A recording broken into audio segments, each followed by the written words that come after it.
Today we're going to move right from area, surface area, to volume. Hopefully you have the packet that looks like what is in front of you, and we are going to quickly talk about how this is target 3 underneath area and volume. We're calculating the volume of right rectangular prisms. They look like this. But here's the kicker. We have to have fractional edge lengths. That means we have to be multiplying fractions together. Now, we know how to do this because we've done it with fractions. However, we get to use a calculator with this. So I will be showing you how to put fractions into the calculator to help you with this. First, we have to know what volume is. It is the amount of space occupied by an object. The volume of an object is measured in cubic units. That means it's whatever the units are to the third power. Area was squared with a 2. Volume has the 3. That's what cubic means. The volume of a rectangular prism is calculated by multiplying the length times the width times the height. So all 3 of the 3D portions of the shape have to be multiplied together to get the volume, how much will fit inside. So let's just jump to it. Find the volume of the rectangular prisms. We're going to start out with a level 2 because these are not fractions. So I would suggest, by getting used to this new formula, we're going to write it before we solve the problem. The length, I'm going to say, is 16. The width, we'll call 3. And the height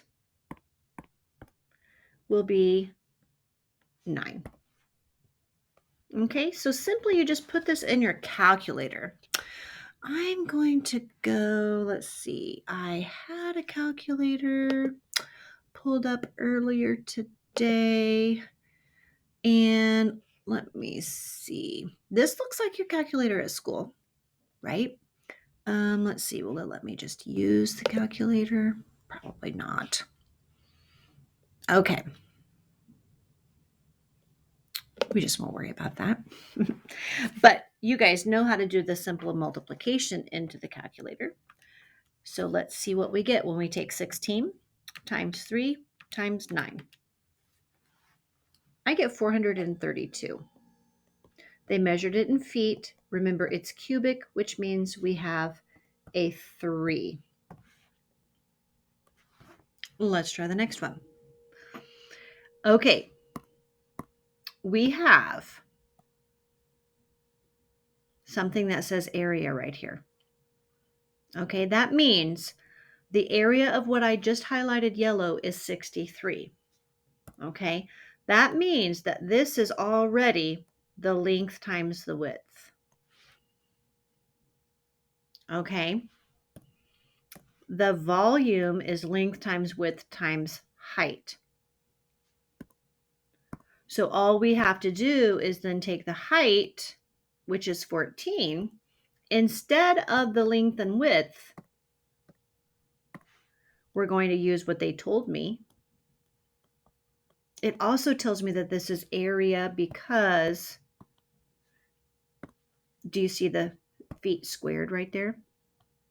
Okay, so we see the area and we see the feet squared. So that tells me they've already multiplied 2 numbers together. So I just have to put in the third one, which I highlighted blue, as 14. So in our calculators, we're going to do 63 times 14. And I get 882 feet cubed because it's 3 numbers multiplied. Now take a look at this third one. It gives us the length, the width, and the height. Well, if we practice writing our volume formula, we are just multiplying those together. The length is 19, the width is 17, and the height is 13. I don't even have to have a picture. So I'm putting that into my calculator. 19 times 17 times 13. It doesn't even matter what order that I put it in, right? I'm going to get the same answer because it's multiplication. I got 4,199. Did you guys get that? 19 times 17 times 13. Yep. What's it measured in? Inches with the floating 3. Let's keep going. Pause if you need to. Make sure you have all that written down. You need to make sure that you're processing with me because here is where we introduce the fractions.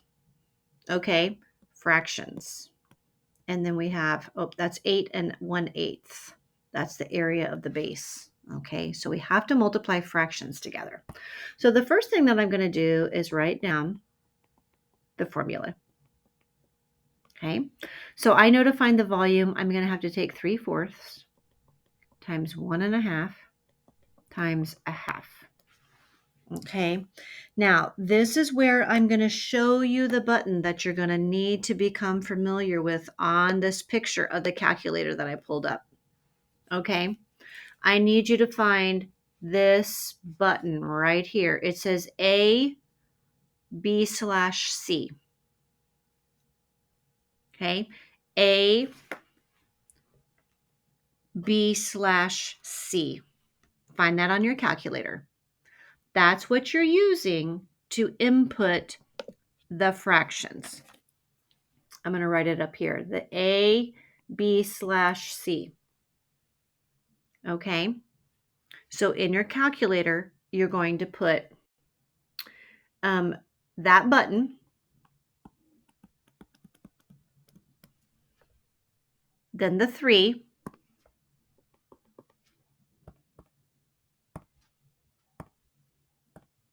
the button again.